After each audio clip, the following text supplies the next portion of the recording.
فلذلك فادع واستقم كما أمرت ولا تتبع أهواءهم وقل آمنت بما أنزل الله من كتاب. الحمد لله وصلى الله وسلم على نبينا محمد وعلى آله وصحبه أجمعين. Inshallah, we'll pick up today where we left off last week. And we were still talking about the beginning of who is al-Sunnah wal-jamaa'ah and what are some of their defining characteristics. And so, of course, at the beginning, this is more of an introduction, but it's a very important introduction because many people, when they get involved in studying this subject of tawheed, sometimes it can come into a place of where it becomes a tool for people to make debates, but it doesn't necessarily become a tool for them getting closer to Allah and knowing Allah better and developing that relationship with Allah, which is, of course, this is the purpose of why someone goes and studies tawheed and studies this subject of Aqeedah. And so it's very important that someone, when they come into it, that they have the right intention and also that they have the right akhlaq, or like the right manners when they come to discussing these issues with other people, whether it's going into areas of differences of opinion when it comes to Aqeedah or in these things, because without these key manners and this etiquette with oneself and with Allah, then this can definitely pull someone away from the main goal, which is, of course, worshiping Allah in the way that we are told to and that we're commanded to by Allah. And that worship needs, of course, first and foremost come from a right knowledge of Allah and an action upon that right knowledge with Allah, which should come after that. So we left off in the last class where we talked about, and with their love for Allah, they're known, and with humility of Allah, they're compassionate. And they are separated with the rest with the small amount of laughing and happiness with this earthly life. And we talked a bit about this and about how compassion is something that is a key trait for this, as well as everything should be coming from that love for Allah, and that also they aren't people that are given to bellowing laughter all the time, and they don't take things serious in life. But at the same time, this is something that is of the best of them. It doesn't mean that someone that doesn't do this isn't from al-Sunnah wal-jamaa'ah, but this is looking at the actual the people that we are following. These are things that they were known by. Is that they took the deen very seriously, as well as they took life in a serious matter. This was not like a thing where they're just joking and living to have fun in that way. And there's a point that someone should know, is that does Islam actually give does it espouse hedonism? Like in hedonism, what would you say hedonism is? It's like looking for pleasure. Is Islam something that goes along with looking for pleasure? And it depends on how you look at it. If you look at it in a way of, like, most time when people think about hedonism, they think about hedonism as looking for pleasure, the immediate pleasure. And of course, if someone is looking at the immediate pleasure in this worldly dunya, then no, Islam does not espouse hedonism in this sense. But if someone looks at looking at the big pleasure, like the pleasure of the afterlife and whatnot, and is like Islam espousing that we do things so that we will have the most enjoyment and pleasure, then in this sense, if we're looking at the afterlife and we take this into consideration, they take the big picture in consideration, then yes, this is something that we find all over, like in the Quran, the Sunnah. We find that Allah constantly, He tells us if you do this, then I give you more in the afterlife, and that Allah will always give you that. He will always pay you back for whatever you do here. And so, looking at in that broad sense is like pleasure, the source of, like, is this the reason of this what everyone should be seeking, and should they be seeking pleasure? In this sense, if you look at it in the afterlife, then this is something, yes, like in the greatest pleasure is when Allah is pleased with us, and when Allah and what Allah has for us in the afterlife. Like, this is by far the greatest pleasure.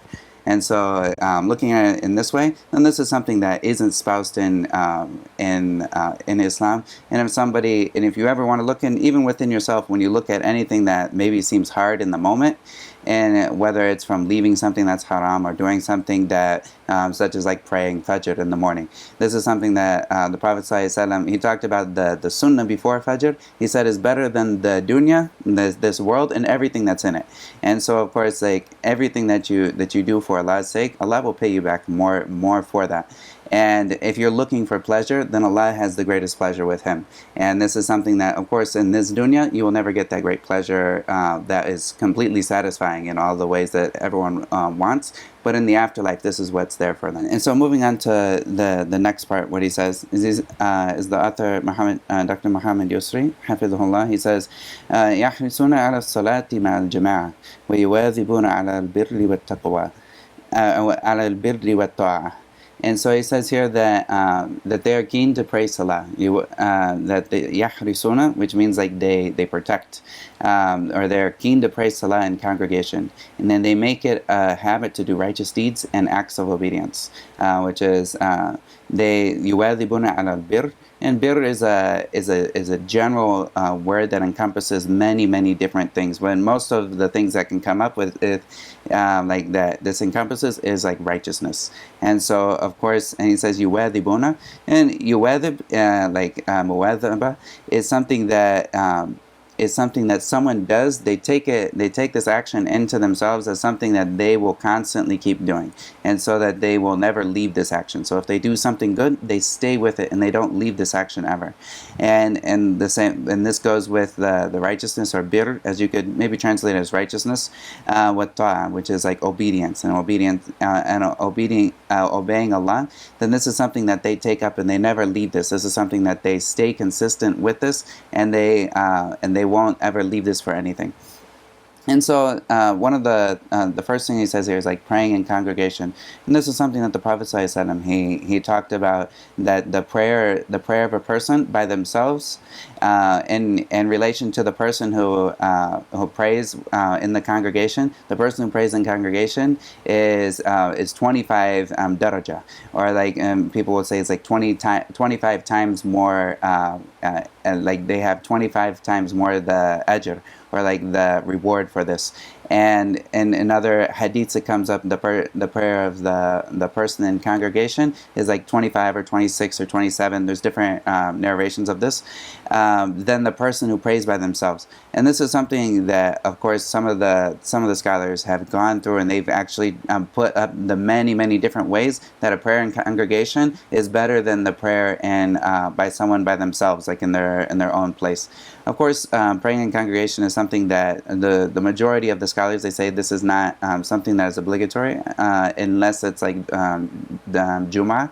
Other than the Jum'ah prayer, they say that this is not something that's obligatory, and this is the majority of the scholars. They say that it's something that is like mustahab, or that is good for somebody to do. And like the Hanabila, like the Madhab Hanbali, they say that this is something obligatory. And when they say it's obligatory, they have certain conditions for why it would be, or when it's obligatory for the individual. And that's, of course, if they're in a place where they can hear the adhan from a masjid. So if the masjid, if someone was standing outside and they gave a big loud adhan and there was no other noise around them, if they were in the radius of where they would have heard that adhan, then in this case they would need to go to the masjid and pray that prayer that's obligatory for them.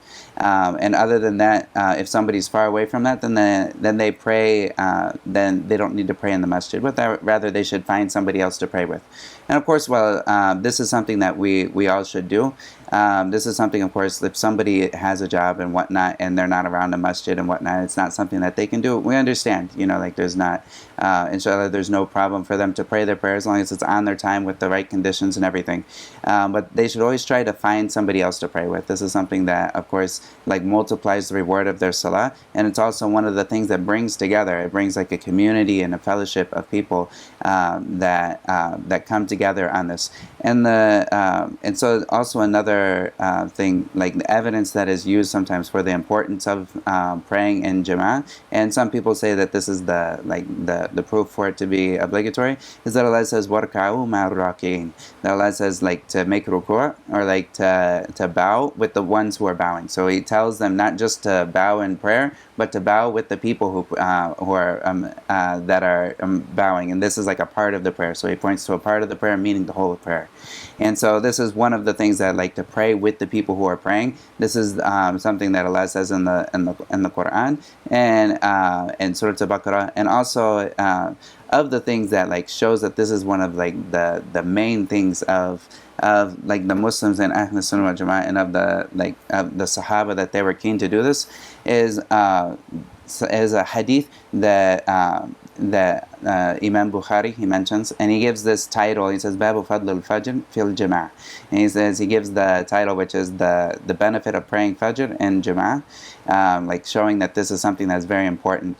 And he narrates from Darda, and he says that and she says that Abu Darda, that he entered in upon me and he was upset. And so she said to him, Ma aghdabak, like what made you upset? Like and he said, Wallahi ma a'rifu min ummati Muhammadin sallallahu alayhi wasallam illa annahum yusalluna jami'a.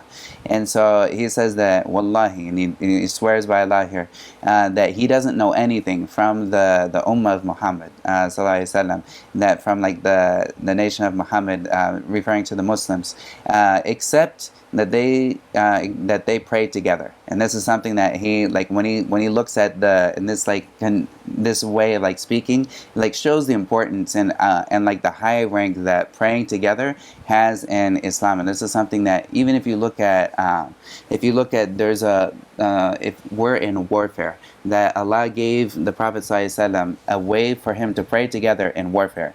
And so, like, if this is something like when someone's in the battlefield and they're looking at their opponent, you know, and they're still supposed to pray, and they're given a relaxation in that they can, one person, that they can take, like, one row can prostrate while the other row is standing, for instance.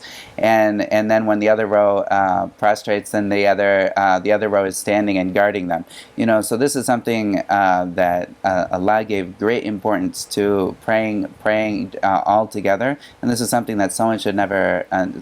No one should ever leave this, and it's understandable if somebody like comes into a situation where it's not feasible for them, and there's no blame on them, and inshallah. But someone that prays in the congregation always, and they have this regular routine of praying in the congregation, this is something that you can't trade. You can't trade the world for this. This is something that is very beautiful, and that someone can see the fellowship that they have with their Muslim brothers when they're praying together with them. And this is something that is very beautiful.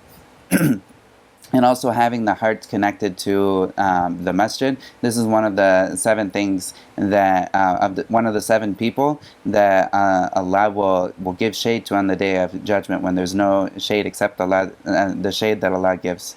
And so of these people are the people whose their hearts are connected to the masajid, or to the masjids. And so this is something that is very important, that somebody, when they have their heart connected to the masjid, then this is an act of worship in and of itself. When they're looking forward to the next salah, and they're looking forward to, and they plan their day around, like, and taking into consideration the salawat that they're going to pray, and also being able to pray these within like the congregation. If they know that they're going to be by this masjid, that they make sure that they make their room for that.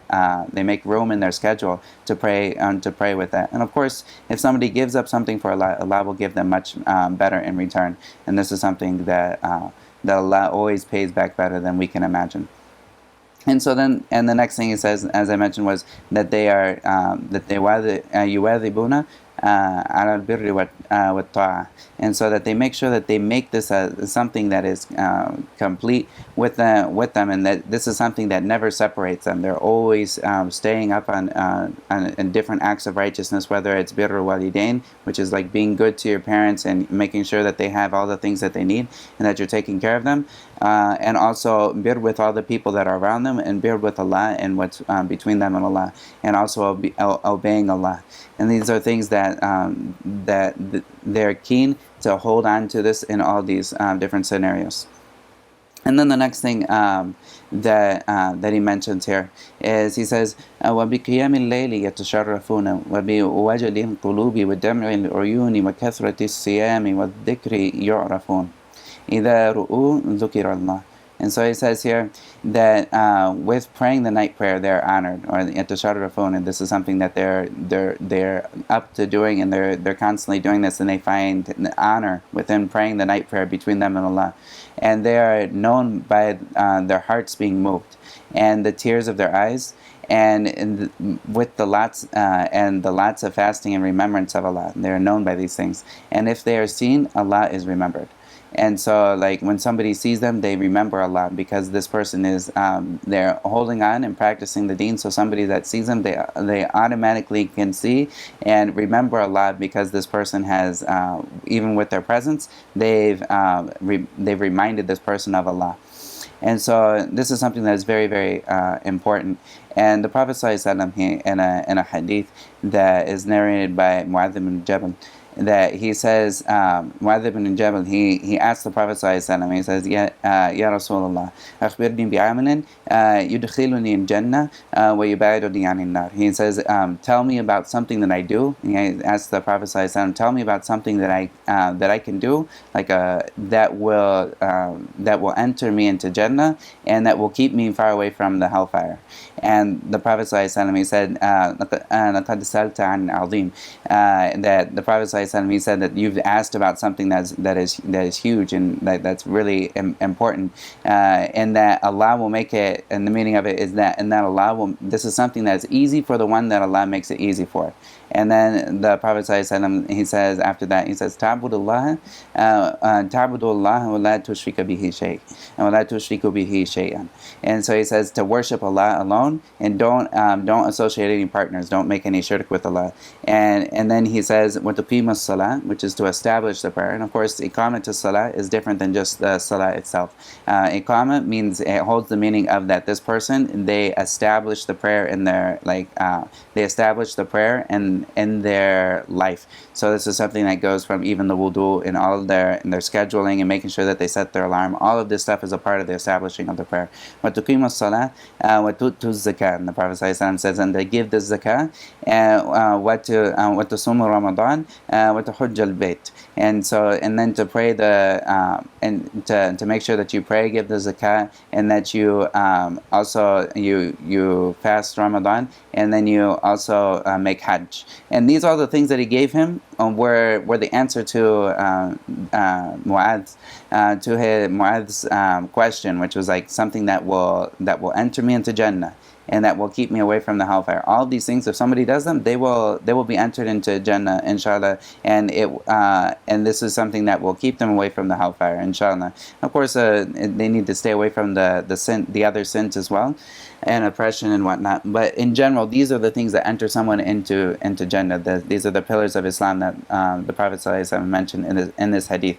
And then the Prophet ﷺ, he said, and shouldn't I show you what is and let me tell you about the things that are like the doors of goodness, the doors of all of goodness. And then the Prophet ﷺ, he said, that a person, when he prays when someone prays in the middle of the night.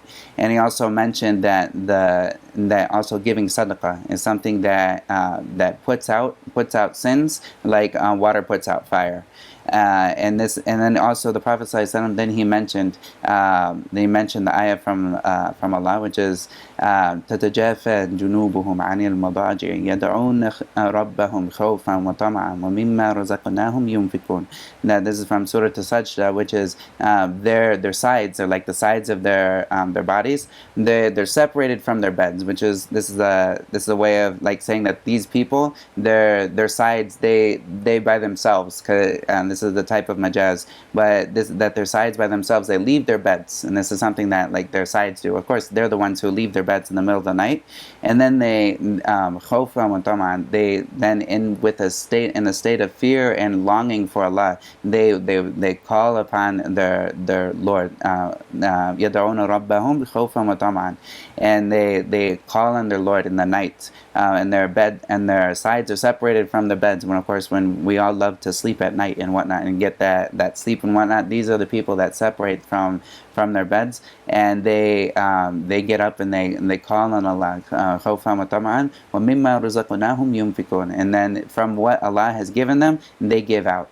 And then Allah says here, وَمَا تَعْلَمُ نَفْسٌ مَا أُخْفِيَ لَهُم مِّن قُرَّةِ أَعْيُنٍ.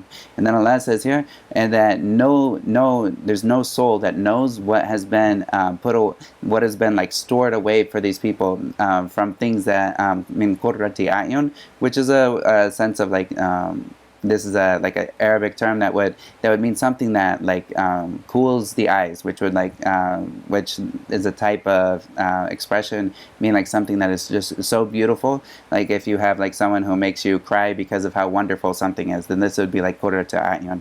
And in another riwayah, ma ukhfi lahum min qurrati a'yun, which is something that I hide and put away for them min qurrati a'yun, as opposed to what is put away. Then this is like in another qira'ah or another reading of the Quran in this sense is ma ukhfi, which means that what I have put away and store for them, min qurrati a'yun jazaa'un bima kanu ya'malun, and that this is a reward for them from what they used to do. And so the Prophet ﷺ, he reads these ayat to Mu'adh bin Jabal in this hadith, encouraging him of these things that he should do, and also the importance of praying at night in this night prayer.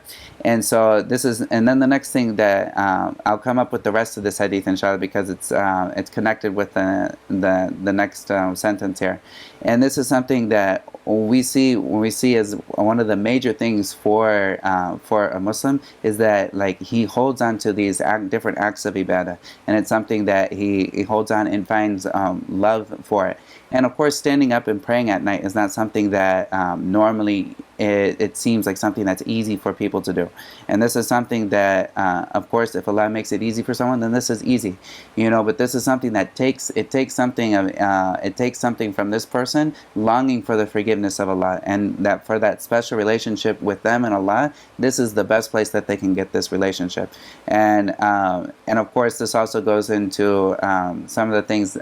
If somebody wants to pray at night, then they need to make this time at night where they make this time for Allah. This is something they need to have in their schedule, and they also need to like put that in if they want to do this. And of course, this is not obligatory, but this is something that gets someone close to Allah, and this is something that the Salaf were known for, the amount of prayer that they would pray in the night prayer. And the Prophet ﷺ, he used to pray until his feet would be swelled from standing, from the amount of standing that he was doing. And then in his older age, he would even he would sit during the long period of time that he would pray, and then he would stand up towards the end of it. So he would stand up towards the end of the reciting, and then he would finish his prayer off that way. But if somebody can't stand the whole time when they're reading, then they can sit for a while and then they can stand back up.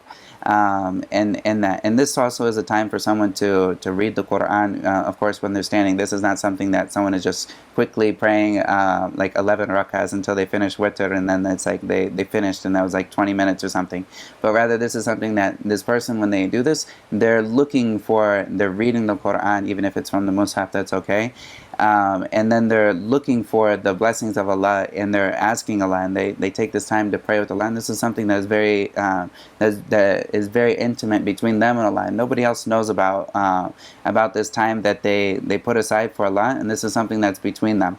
And this is something that originally was made. A lot of the scholars, they say originally this was something that was obligatory on the ummah. Like before, like the night prayer was something that was obligatory in the ummah, and then it was abrogated and made easy for the ummah, whereas only the 5 salawat that they needed to pray. And then the night prayer was something that some of the scholars have said was still obligatory on the Prophet ﷺ, from the ayat Ya ayyuhal muzammil qum al-layla illa qalila, that Allah calls the Prophet ﷺ al-muzammil, which is like the one who's wrapped up, referring to the state that the Prophet ﷺ was when he was wrapped up from like in the beginning of the revelation.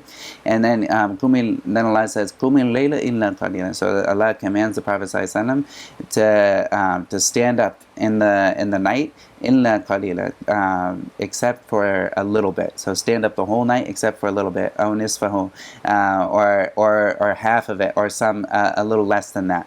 And so this is something that the Prophet ﷺ, he used to do this. And some scholars say it was obligatory for him, and some say it wasn't obligatory for him, but rather he did it. And regardless of it, the Prophet ﷺ obeyed the commandment of Allah, whether it was obligatory or not. This is a small matter. And it doesn't really concern us too much. But this was something that the Prophet ﷺ did, and also Abu Bakr and Omar and all of like the different Sahaba, in so many different ways. They were people that would be keen to make sure that they pray. And if they can't wake up before Fajr, then they would pray before they go into sleep, at least the witr salah. And the Prophet ﷺ, he says in a hadith that whoever prays 10, prays with 10, or stands up in the night with 10 ayat. So like 10 ayat, someone, if they recite 10 ayat, then they will not be written from the ghafilin, and from the people who are that are oblivious.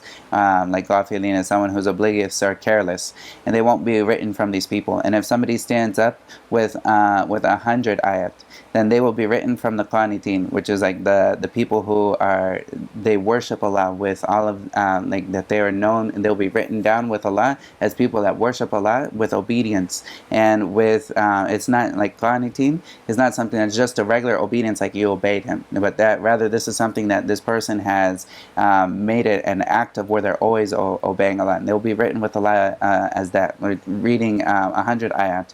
And of course, if you look at 100 ayat, if someone wanted to read this easily, if they read from surah to juz amma, like if they read surah to amma yatasa'alun, and then they also read the surah after that, or like 2 or 3 surahs from surah to amma, it comes up with 100 ayats. And this is something that is pretty easy for somebody to do. If they really want to do it, this is something that they can do.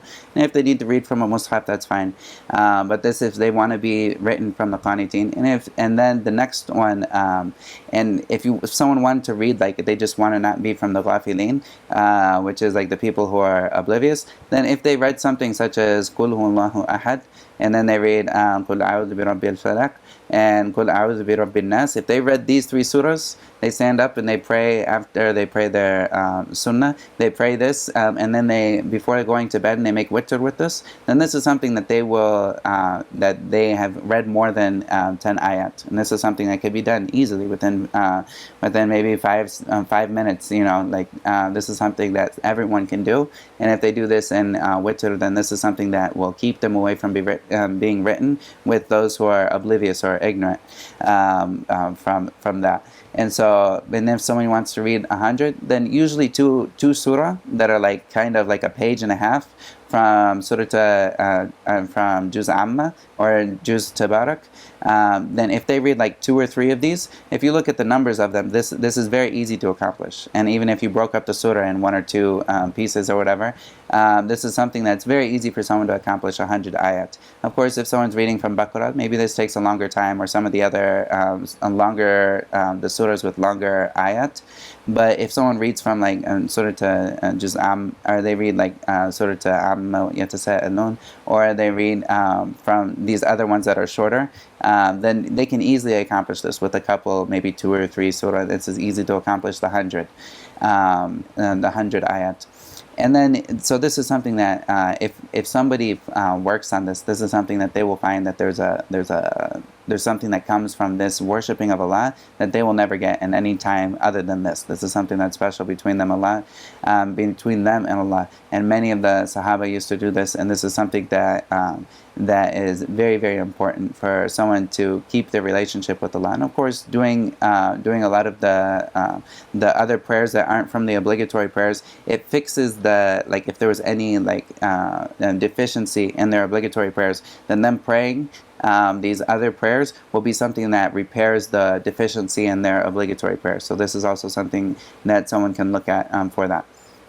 And also the next thing that he said would be وَجْلَ الْقُلُوبِ وَالدَّمْعِ الْعُيُونِ وَكَثْرَةِ الصِّيَامِ وَالذِّكْرِ يُعْرَفُونَ, and that they're known the things that they are known by is by wajl al-qulub. And wajl al-qulub is when somebody's heart is like moved and shaken and like in fear and trembling from Allah. And this comes from, and he's mentioning here with that Allah says, إِنَّمَا الْمُؤْمِنُونَ الَّذِينَ إِذَا ذُكِرَ اللَّهُ وَجِلَتْ قُلُوبُهُم.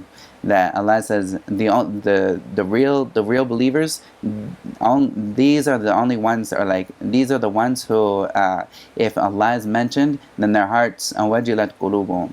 And when Allah is mentioned, then their hearts are shaken with like fear and trembling. وَإِذَا تُلِيَتْ عَلَيْهِمْ آيَاتُهُ زَادَتْهُمْ إِيمَانًا. And if the ayat of Allah are recited upon them, then this is something that increases them in iman. وَعَلَى رَبِّهِمْ يَتَوَكَّلُونَ. And then they are trusting in Allah and their Lord, and عَلَى رَبِّهِمْ they trust وَيَتَوَكَّلُونَ. And then Allah says, الَّذِينَ يُقِيمُونَ الصَّلَاةَ. That these are the people who that they establish the prayer. وَمِمَّا رَزَقْنَاهُمْ يُنْفِقُونَ. That, and from what I have given them, they give. And we see this in the last ayat that I mentioned before. And then Allah says, أُولَٰئِكَ هُمُ الْمُؤْمِنُونَ حَقًّا. And that Allah says that these people, these are the ones who are the mu'minun, which are the believers, haqqa, and like in reality, these are the true believers. وَأُولَٰئِكَ لَهُمْ مَغْفِرَةٌ عِنْدَ رَبِّهِمْ. And that with that لَهُمْ مَغْفِرَةٌ عِنْدَ رَبِّهِمْ. And that they have with their Lord, they have forgiveness with their Lord. And also a great reward. And so this is these ayats that Allah mentions here are something that describes the mu'min, or the one that has iman in the truest of sense. He's the one who is described in this way. Whenever Allah is mentioned, then his heart is shaken and moved. And whenever the ayats of Allah are recited upon him, then his iman increases. And he is one who trusts in Allah and establishes the prayer and gives from what Allah has given him. And these people are the ones who are the true believers. And this is not to say that someone who doesn't do this, they're not a Muslim. And no, but this is the person who, like, belief and iman has actually become actualized in his life. And these are the people that deserve the title of mu'min. And this is something that Allah has given, and this is from the bounty that Allah will repay these people with forgiveness and with a great reward. And so this is something that is a sign of the people that Allah loves, as well as that their eyes will water in the remembrance of Allah, and when nobody sees them. And from the hadith that I mentioned before of the 7 people who are shaded on the day of judgment, on the day when there's no shade except from the shade that Allah gives, is from these people, as well as the people who their hearts are connected to the masjid, are the ones who are their eyes and they water up in tears when they remember Allah and they're in seclusion. And this is something that shows that these people are thinking about Allah, and they're thinking about the akhirah. And this is something that Allah will make them from the people, from a special category of people, when these people are people that are given to crying when they remember Allah and they remember the blessings that Allah has given them. And this is the amount of examples of this from the righteous predecessors and from the Prophet ﷺ as well as Abu Bakr. He was known to cry a lot when he would pray and when he would remember Allah. And this is something that is from it shows that the heart is sincere, and also that the heart is moved when he thinks about Allah. And when somebody is in this state where when they think about Allah and they think about the blessings that Allah has done, that has given them, that Allah has led them to Islam, and that Allah has given them guidance when so many people don't have guidance, this is something that should move the heart and should move someone to be thankful for that. When they think about the meeting of their Lord and they think about this day, then this is something that should cause them to remember Allah. And this is something that, crying is the natural response on this, and this is something that is good for the believers. And this is something that the Prophet ﷺ was known for, as well as many of the other Sahabas and the people of righteousness from all generations are known for this, as well as also the fasting, and also dhikr, which is the remembrance of Allah, whether that's with Quran, which is of the best dhikr, or the dhikr that has a certain time to do, such as the morning dhikr and the evening dhikr. Like this, these are different ways, and also the remembrance of Allah in general, like in a general sense, whether or not you're actually using your tongue, but you're remembering Allah, you're aware of Allah, and that you're looking forward to meeting Him, and that you fear His displeasure. Like this is all part of dhikr. And of course, the person who just moves his mouth saying subhanallah, subhanallah, subhanallah, subhanallah, subhanallah, and he just goes like that, and he runs, maybe has a beads or whatever, or he counts with his fingers, and which is better. And this person, if he is remembering Allah within his heart and within his mind, then this is the best. Like when he's remembering Allah, this is good. But if he just says it and his heart's not with it, then the reward is not the same as the person whose heart is with them when they remember Allah. And the person who remembers Allah and is without saying anything, and if his heart's in it, this person could have a higher reward than the person that is saying something without any like thoughts. And the person who puts these two together has the greatest rewards.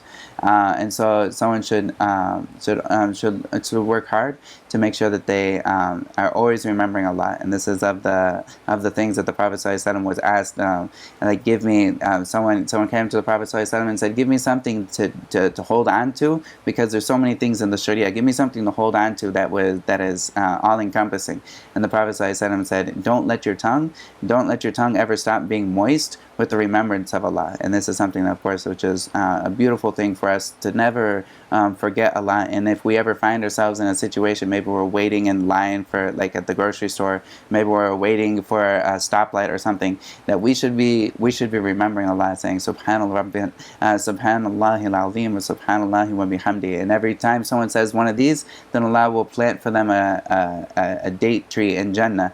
And of course, like all the different dhikr that somebody does, something that Allah will store up for them a reward in Jannah. And there's so many different hadith that talk about the benefits of making different dhikr, and of course of holding to the dhikr that has come in the hadith. This is the best way for somebody to do, is to memorize the different dhikr that has come in authentic hadith, and to use this in the times that is appropriate in that.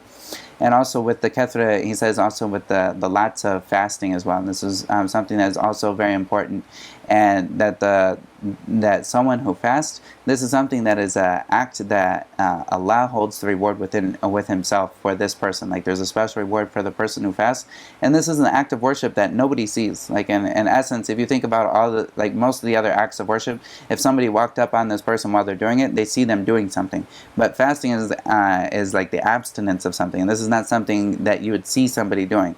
The only time you would see something is if you notice that he's not eating with you, or he's not drinking, during the day. And this is an act that's very, like, it holds a lot of ikhlas in it, and that this is something that nobody else sees, but rather it's something that's between you and Allah. And that this fasting is something that is also, the Prophet ﷺ, he says, is a junnah, or like it's something that is protecting. And this is also of the things that the Prophet ﷺ, he recommended for many of the people to do. And even if somebody fasts for 3 days, then this person will be written from the people that are people of fasting, if they fast 3 days every single month. And this is something that someone can fast, whether it's like the Prophet ﷺ, he fasted on Mondays and Thursdays. Like this is something that someone can fast every Monday and Thursday, or they can fast on the days of like the full moon. There's 3 days, like when the moon starts to become full, and when it's full, and then the day after that. These 3 days are also sunnah for somebody to fast on, as the Prophet ﷺ mentioned in that, and also recommended for many of the Sahaba to do this.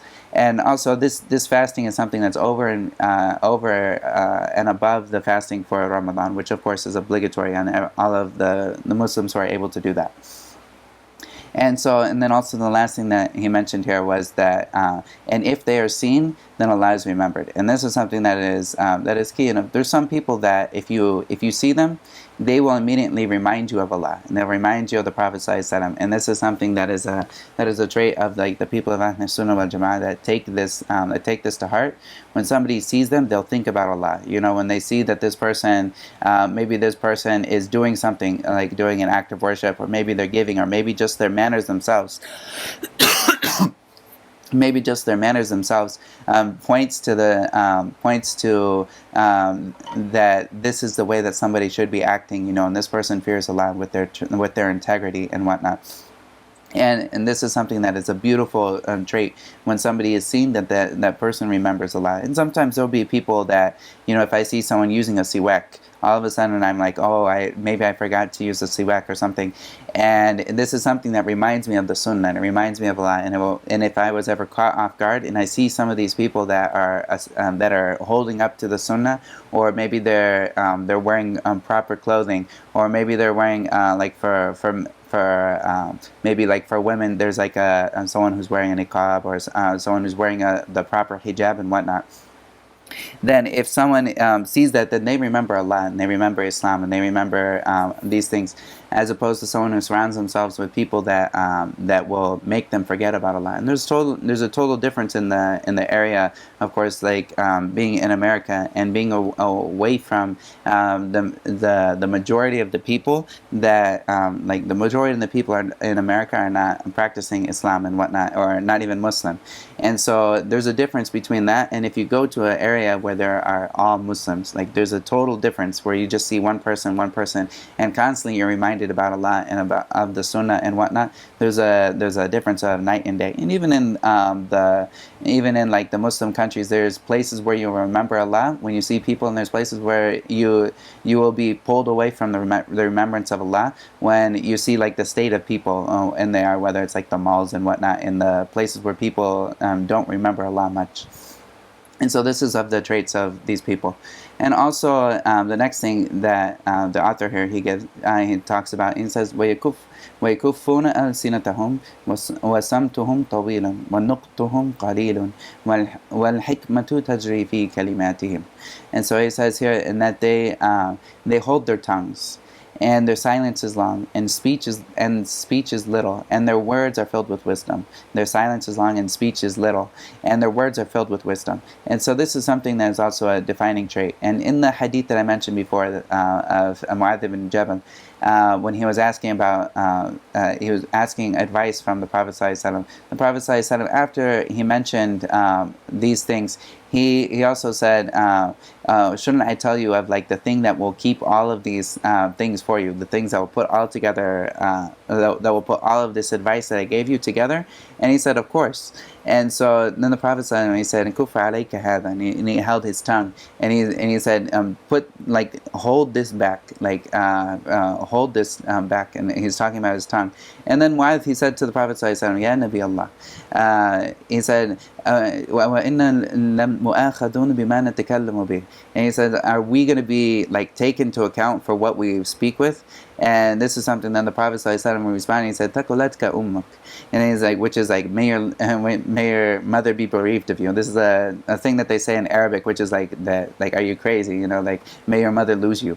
Like, which of course it's not like a dua against him, but rather it's just a thing that they say to get your attention. Like, are you serious? Like, this is a huge thing, And then the Prophet ﷺ, he said, وَهَلْ يَكُبُّ النَّاسُ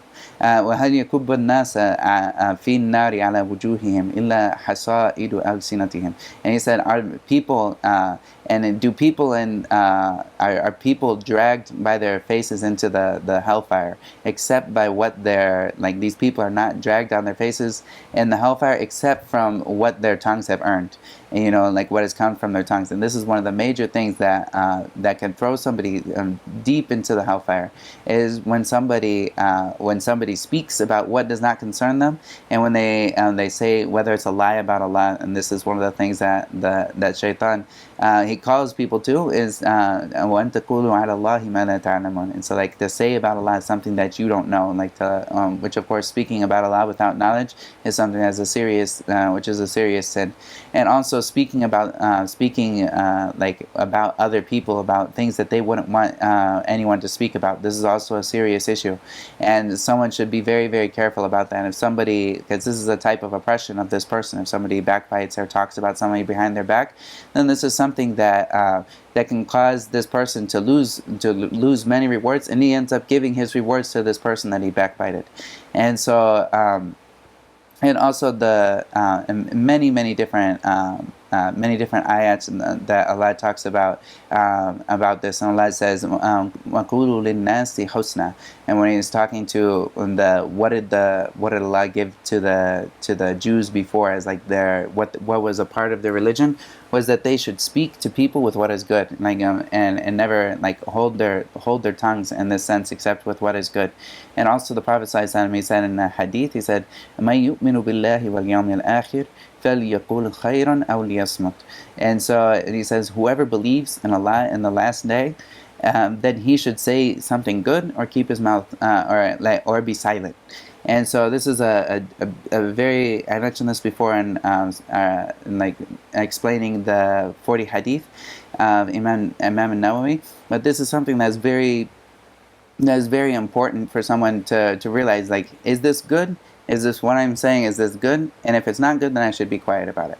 And this is the biggest gate or filter that someone should have within their mouth. They should think about, is this good or is it not good? If it's not good, then I won't say it. And that also the author, he said, وَسَمْتُهُمْ طَوِيلٌ, and that like their silence is something that is very, very it's very long. And of course the person who is quick to speak and he has lots to say and this, that, and the other, he's going to make more and more mistakes than somebody who thinks about what he's going to say before he says it, and then he only says what he needs to say in that time. And this is something that is very important, and we can also see that this is of the traits of the people of al-Sunnah wal-jamaa'ah and of the Salaf. We can see that see even this last part where wal-hikmatu tajri fi kalimatihim. So the people of al-Sunnah wal-jamaa'ah, they will have great wisdom in the small amounts of words that they say. And this is something when somebody reads like the words of Imam Shafi or like of the words of the other Salaf, they will have things that they say within just like a sentence or two, and within that sentence or two that they say, this is something that you can get so much wisdom from, as opposed to you'll find in the books of the people that get involved in the ilm al-kalam and whatnot. They get involved in philosophy and they get involved in all of these like philosophical nonsensical arguments. They will fill up pages and you haven't benefited anything from it. And from the people of the like al-Sunnah wal-Jamaa'ah, you'll find that you read just like half a page and you've benefited from like your iman and your heart, and like your insight has totally changed from just like a small amount of pages. And then these other the people that have gone away from the Sunnah al-Sunnah wal-Jamaa'ah, they will fill up pages and they'll go books and books arguments. This person says this, and if it was like this, then it would be like this, and this is why their person is wrong. And they go with all these different arguments back and forth, and you haven't benefited anything from the arguments except that maybe you've gotten maybe you've benefited in how am I supposed to argue with people in a better way, and this is something that when you look at the benefit of what the Salaf had to say, or the people that followed in their footsteps, it's something that within a small amount of words, they will have a huge effect on the person. And someone who talked about this a lot is Ibn Rajab. He wrote a book about this, and he said the fadl al-ilm al-salaf ala ilm al-khalaf.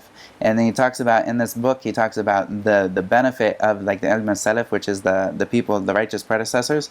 What was the benefit to the knowledge that they held? And of the benefits that he talks about is this, and in particular is like the amount, like in their writings and in their works, there's so much that is gained from just a small amount of speech, that when you see with the people who came later and later, that they will talk a lot, and they'll have a lot of stuff to say, and you'll find very little benefit from it. And this is of the things that he talks about. And someone who actually like reads the works of them, they will find that this is completely true. That this is a defining characteristic. So it's like a night and day characteristic between them. And so the next thing that he also talks about here, and we'll finish with this, is that he says, وَيُفَتِّشُونَ سَرَائِرَهُمْ وَيَحْفَظُونَ جَوَارِحَهُمْ وَيُلْهَمُونَ السَّدَادَ فِي أَعْمَالِهِمْ. In that, he says here, that they examine their inner secrets, they protect their limbs, and they are inspired with firmness in their actions. And so this is something, of course, when somebody, as I mentioned last week, that that Allah says, وَلَا تُزَكُّوا أَنفُسَكُمْ هُوَ أَعْلَمُ بِمَنِ اتَّقَى, is that which is a fundamental principle, is that we don't think ourselves out to be like that epitome of righteousness. We don't say that we're righteous people and this, that, and the other. Yes, we act righteously and we don't do things that are wrong, and we stay away from that, and we don't like shy away from doing what's right, even if it's in front of other people and whatnot. Doing what the right thing is always what we should do. But we don't say that we are righteous people and that we have this self-righteousness about us, or self-ascribed righteousness. This is something that, as the author here, he says, is يُفَتِّشُونَ سَرَائِرَهُم. Like they look at the insides of they look at their insides and look at their inner intentions. And when they look at their inner intentions, they question it, and they don't just leave themselves to think that they're doing everything right, and they just leave it as that, and that they're great with all of these things, but rather they look inside themselves and they say they really question themselves and their sincerity. And this is something between them and Allah, of course, and they want to see, did I do this something that's right? And also, when somebody is, as one of the brothers mentioned in the last class, in the questions, is he was mentioning that he was doing something good for a while, and then once he saw that he was doing something good, he questioned his niyyah, and this was a cause for him to stop doing it.